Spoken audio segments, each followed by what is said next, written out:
তো hello friends, শুভ সকাল। আমি সকাল সকাল বেরিয়ে গেছি আমার ভাগ্নির বাড়িতে যাওয়ার জন্য। তো চলো, কে যাচ্ছি, কোথায় যাচ্ছি, সব কিছু তোমাদের সাথে শেয়ার করবো। কেন যাচ্ছি সেটা তো থাম্বনেল টাইটেল সব কিছু দেখে বুঝেই গেছো। তো এবার আমরা পৌঁছে গেছি। তো চলো সব কিছু তোমাদের দেখাই, আর এখানে কী হচ্ছে না হচ্ছে সব কিছু তোমাদের সাথে শেয়ার করবো।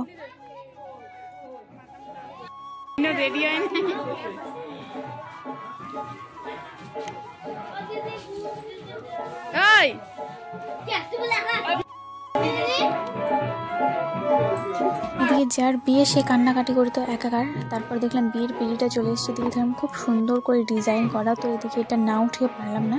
তো এদিকে আমিও এমন সময় এসেছি জল ভরার টাইমে, তাই আর রেডি হওয়ার সময় নেই, এই অবস্থায় যেতে হবে। তো এদিকে এই যে যার বিয়ে সে এতক্ষণ ধরে কান্না করছিল, এখন উঠে এখন একটু ফ্রেশ হয়ে এলো। আর এই হচ্ছে পাগলি। এই পাগলি আমাকে চশমাটা পরিয়ে দেখাচ্ছে যে এটা পরে যাওয়া যাবে কি না, এটা গিয়ে সেলফি ওঠা যাবে কি না সেটার জন্য। তো এইদিকে আমি বললাম না, ভাল লাগছে না, তো এটা খুলে রেখে দেয়। ব্যাস আমরা রওনা দিয়ে দিয়েছি। এখন ওরা আগে চলে এসছে, আমরা পেছনে পড়ে গেছিলাম। তো সেই কারণে আমি এদিকে সামনে ও ফোনটা নিয়ে চলে এসেছিলো, ওদিকে ভিডিও করতে বলে দিয়েছিলাম। যেহেতু আমি জানি না যে 1 বছর না হলে বিয়ে দেখা যায় না, তো সেটাই নিয়ম। তো আমি বলেছিলাম যে না, যা ওসব না দেখাটাই ঠিক আছে। তো সেই কারণে দিকে জল ভরার দিকে চলে এসেছি। এদিকে আমি মজা করছিলাম।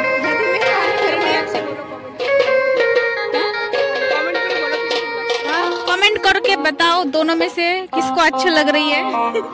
দুইটার মধ্যে কে বেশি ভালো লাগতেছে কমেন্ট করে বলো। এবারে সাফ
এদিকে তারপর রেডি হওয়ার জন্য বসে গেছে। আর কনেকে শাড়ি পরিয়ে দেওয়ার পর এদিকে ফেস মেকআপটা করার জন্য বসতে বলা হচ্ছিলো। এদিকে একের পর এক কাজ চলে আসছিলো।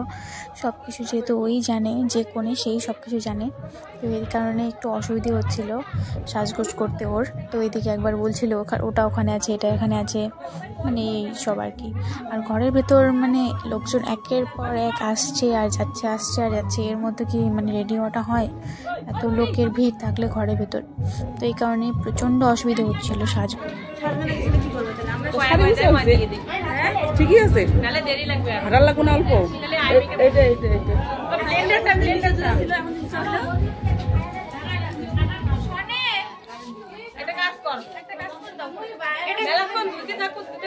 এটা ফুলবে। হ্যাঁ, বড় হবে না না, মেলাক্ষণ ঘরের মধ্যে যেতে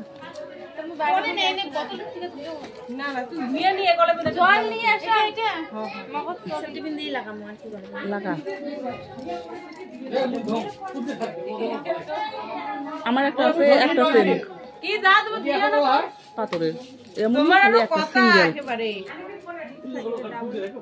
না, ছোট না এত বড় হয়। বাইরে জানো তোমরা সবাই ঘরের মধ্যে ভিড় করতেছো, সাথে ওই তো দিলাম বাইরে আর আমি কানে দুধ বড় বড় এখন ব্যাগ দিছে নিয়ে যাস খাওয়া কথা বুঝিস তো না কানে দুধ না নিয়ে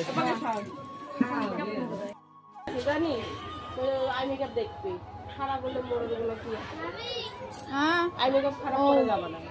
তো কনেকে সাজগোজ করানোর পর এদিকে আমরাও রেডি হয়ে নিলাম। আর এদিকে আমাকে কেমন লাগছে তোমরা কমেন্ট করে একটু জানিও যে কেমন লাগছে আমাকে। আর এদিকে দেখো রেডি ফেডি হয়ে গেছে, এখন চলো একটু বাইরে গিয়ে একটু প্যান্ডেলটা ঘুরে দেখি। আর খাওয়া দাওয়াটা এখনও হয়নি, অনেক রাতে হয়েছে, প্রায় 10টা বেজে গেছে, এখনও খাওয়া দাওয়া হয়নি। চলো খাওয়া দাওয়াটা সেরে নিই। আর এদিকে আমি বনু মানে আমার ননদ, 2 ননদ এক সাইডে, আর আমি এদিকে জামাইয়ের সঙ্গে বসেছি, মানে আমার ননদের জামাই। তো এদিকে আমরা দুজন গল্প মানে 4 জনই গল্প করছিলাম, খাওয়া দাওয়া করছিলাম। এদিকে দেখো ননদের জামাইয়ের সঙ্গে গল্প করছিলাম, আর এদিকে ভিডিও করছি, ও টেরই পায়নি। তো তাই বলছিলাম যে মানে কী কথা বলছিলাম সেটা আমার সঠিকভাবে মনে নেই, কিন্তু হ্যাঁ এদিকে আমরা মানে সবার সাথে ইন্ট্রোডিউস করে দিয়েছিলাম। এই হচ্ছে আমার ননদের জামাই, মানে সামনে বিয়ে, এখনও মানে বিয়ে হয়নি। তো চলো এখন নাচ গানের দিকে যাওয়া যাক।